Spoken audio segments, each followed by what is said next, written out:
to see what might actually take place in the match. Well, I'm going right back to their days when they played in junior tournaments. We've already seen one from 2002.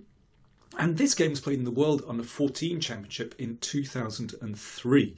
And it is a really tense game in all its phases. Nepo with the white pieces, c3 Sicilian, and Carlsen plays with d5, of course, one of the main ways of responding to this opening.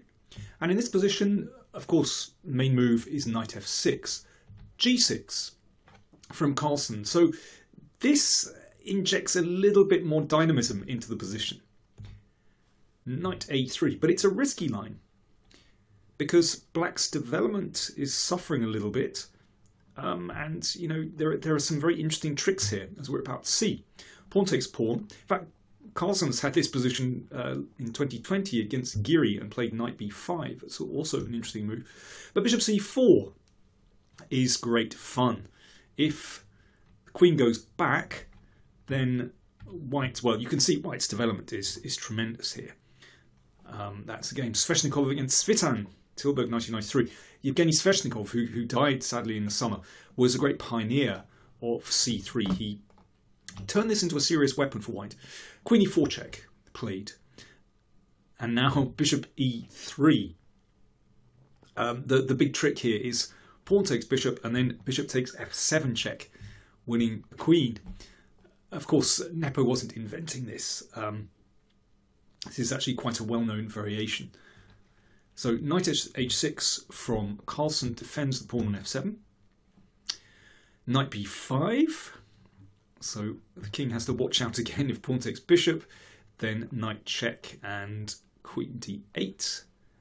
So castles from Carlsen. Yeah, now it's too much to play knight c7 and pawn takes bishop. So pawn takes pawn. And now here Carlsen played knight a6, which is a pretty poor square for the knight. In fact, well, later practice showed that actually knight f5 is the best move here. Knight c7 isn't particularly good. That actually leads to a draw. I mean, black has great activity. Black is fine there. Actually, let me just show that, because there's a very neat trick. So this was a game played in 2015, Pap against Boluchovsky, and here the trick is this: bishop h3, and that leads to a draw like this, and so on. So that's the theory. Anyway, knight f5 is the best move, but knight a6 played by Carlsen. It's not a good square for the knight, and here queen b3 has been played previously, and that, well, played actually in the game in 2003, and that's probably the best move. But what Nepo did is also pretty promising: knight c3 and queen b3. And I think this is the problem with the whole variation for black, that this queen gets booted around. Well, you can see the knight on the edge. It looks pretty strange. White's development is very classical and looks pretty promising. So yeah, black is already under pressure here. And well, typically for Carlsen, I say typically, you know, that's said with a great deal of hindsight. We know the kind of player he is now. But Carlsen seeks solace in the endgame. We've seen him do that so many times before. When he's under pressure, he's happy to accept a slightly worse endgame. You know, his technique is superb, and you know, he even had that trait at this young age. When this is in 2003, let me see, Carlsen would have been, well, he was almost 13 when this game was played, and Nepo was already 13. So exchange of queens, and it's obvious that white is better here. This pawn is weak. White has excellent development. The knight on e6 at the moment isn't terribly good. But watch what happens. Knight d6 from Carlsen. Now, he was obviously thinking that after knight takes pawn, he would have decent survival chances here. You can see that after, well, let's say bishop e6, now black's position makes sense. Two really nice bishops. This knight might well come into d5, maybe b4 and then perhaps d5. Black has good compensation there. You know, that's what Carlsen was angling for. But Nepo was alert to that. And instead of giving up his bishops, he played bishop b3. This is good chess. So he's not plunging in straight away. And Nepo obviously looking to play this position where he hasn't won a pawn, but black's pieces look pretty rotten there. That knight is superbly placed on b6. But again, Carlsen alert to that and happy to give up a pawn to get more activity. He played knight b4, and after knight takes pawn, then the rook has a square on a6, which means that this knight can be dislodged from this square. And if, well, I mean, this is possible for white. I mean, it's possible to take this bishop and play like this, but black does have some activity there. You know, the knights look pretty good, bishop on g7, but yeah, I mean, maybe this knight can hop in here. I mean, black does have some compensation. So, knight d5 from Nepo. So he's a pawn up, and things looking pretty good, but Carlsen is battling. At least, you know, he has decent development here. But, you know, Nepo is definitely better. Rook a5. Pushes the bishop back, and now a nice manoeuvre from Carlsen. Bishop e4. And you can see from this little switch with the bishop, he's got his bishop on this absolute rock of a square on c6, supported by the b7 pawn. It closes the c-file. The bishop on this excellent diagonal. And, you know, for me, you know, even at this young age, Carlsen had these hallmarks of recognising, you know, where his pieces should go. You know, he had already a very strong positional feel, so that bishop's superb on c6. Knight on d6 isn't badly placed as well, so he's making sense of his pieces. He's a pawn down, but he's fighting. Now the computer recommendation here is knight c4, but you know, after those exchanges, it's a pretty stable position for black, and you know, you can imagine perhaps a rook ending being reached, where you know there's a little bit of pressure here. Basically, you know, Carlsen, I can imagine, would be pretty comfortable with that position, or confident he could make a draw there. And I think, you know, Nepo recognised that as well, that actually in those kind of positions, it's hard to convert that extra pawn. So, you know, he was playing for more in his position. He played bishop c2 instead of simplifying. Bishop comes around here, so he's trying to claim some squares. Here, actually, I mean, Carlsen is already fine. For example, with this move, rook a4, hitting this pawn, and then putting the rook on a3, you know, potentially doubling here. Basically, black has enough compensation for the pawn. But instead, Carlsen went with rook d5. And rook h5, so a bit of an adventure with the rook. And here, well, I mean, Carlsen is wanting to play knight f5. So Nepo plays a brave move now. g4. Controlling f5, obviously. But to play a move like this is very risky. It opens up the king. Now, you might say at the moment that's not a big deal, it's an endgame, but actually with so many pieces on the board, that's still risky. The pawn move looks very loose to me. But, you know, Nepo is the kind of player that is prepared to take those kind of risks. And again, this is said with a great deal of hindsight, but we do see that in his play. You know, he's prepared to play slightly unorthodox moves, to take risks in order to try and convert an advantage. Knight b5. Carlsen building up pressure.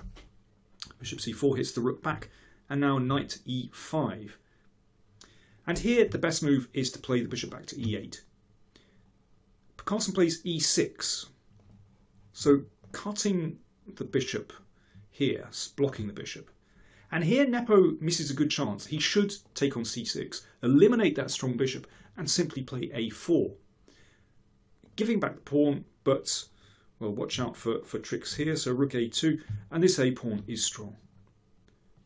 Good chances. Or knight a7, a5 again, just give up that d-pawn and push the a-pawn. White, certainly with a serious advantage there.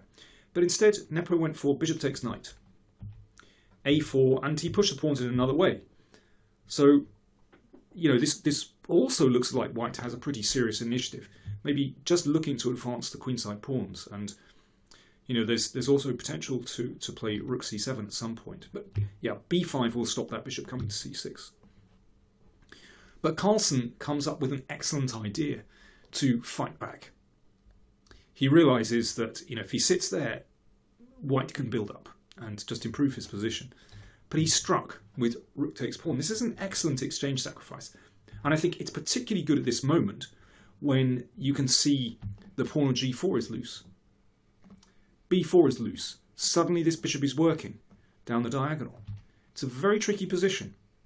So the game in a real state of imbalance at the moment. Rook c8, Nepo fighting back, hitting the bishop, king f8. Rook e1 protects the knight. And here Carlsen played what looks like a very natural move. He simply took on b4. And, you know, on a good day, black could even start to get the advantage here if white isn't careful, because the pawns are so loose and black's position is pretty compact. In fact, we'll look at the game continuation in a second. But he should have just taken here. And then king e7. And you can see those pawns are loose. It's not easy to defend both those pawns. They're both under attack. At the moment, Carlsen has a bishop and a pawn for a rook. And crucially, you can see, I think those rooks are split. Yep, split rooks. It's not a good thing. Not for white. And that makes things a little bit difficult. White's coordination is not great here. If Carlsen can snap another pawn, will certainly be safe in that position. But Carlsen played rook takes b4, which, of course, it's nice to keep the bishops. And it looks like this knight is under fire anyway. But actually, after this, h3, simple little move, just protecting the pawn. Well, things still aren't so clear. Carlsen should still play king e7, and he has decent compensation. But instead he played rook takes pawn, which, like I said before, I can imagine that Carlsen thought, well, maybe I'm better here. Or maybe at least there's a chance of being better. Maybe that's a better way of putting it. But here is where Nepo managed to stir things up. Knight c4, and that, of course, threatens knight to d6. King e7, rook d1, and I can imagine that this is a move that Carlsen might have underestimated. Suddenly, white is threatening rook c7 with a serious attack against the king. And Nepo, from sort of out of nowhere, has succeeded in coordinating his pieces. So, for example, okay, let me make a passing move here. Let's just say h6. Then check. And rook d8, and that is extremely nasty. So Carlsen comes up with the best chance here, actually. He plays rook takes knight, so a double exchange sacrifice. Of course, with this, he's hoping to build a fortress. But I think the problem from black's viewpoint is that... Or let's put it the other way around. From white's viewpoint, there is always going to be the option at some point of sacrificing back one exchange, and then the other rook will come in. So Carlsen always has to be aware of that. And white can build up slowly, bring the king to the middle. Sometimes a break with f5 will be good to open up lines. Sometimes simply g5, pressing on the kingside pawns, and maybe later on an advance like this, h4, h5 is also a possibility. I think it's a difficult one to hold. So obviously that blocks out the f-pawn. And here, I think black should wait, but Carlsen decided to exchange pawns, which in principle is a good idea when you're wanting to try and make a draw, but actually in this case it just allows white's rooks into the game, and now black's king is in real trouble, trapped on 7th rank. But as I said, I think a difficult position to hold already. And the game ended like this. Bishop e4, bishop d5, and this is almost a kind of Zugzwang, actually. For example, it's more than that. Let's say b5, then the rook actually comes in. And this is looking decisive. King e8, rook h7. So again, it's very hard for black to find decent moves in this position. There are moves like f5, maybe just rook in and rook here, or rook f7. So it's nasty. Bishop e7 played, and now simple sack back, and the king comes in. And here Carlsen resigned. Basically, there's not a lot that can be done about it. King takes pawn, king e6, f6, and, well, that is going to cost a bishop. I mean, I found that a really intriguing struggle with Carlsen trying to sort of cement his position. You know, when that bishop came to c6, the knight on d6 here, but somehow Nepo shaking Carlsen's position and shaking the positions of Carlsen's pieces, and you know, with unusual moves like this move g4, for example, coming way back here. You know, that is a considerable risk. So yeah, we can already see quite a clash of styles. By the way, I should say that in the tournament, in this World Under 14, first was Maxime Vachier-Lagrave with 9 out of 11. He shared first with Jigalko, who was second on tiebreak. Nepo came third with 8.5, and Carlsen was a little bit back on. He came seventh with 7.5 out of 11. So at this stage, well, Nepo just a little bit ahead of Carlsen, although you can see their ratings very, very similar at this stage when they're about 30. So more coming up in this series of their past games. Don't forget to like, comment, share and subscribe. Let me know, what do you think? Who's going to win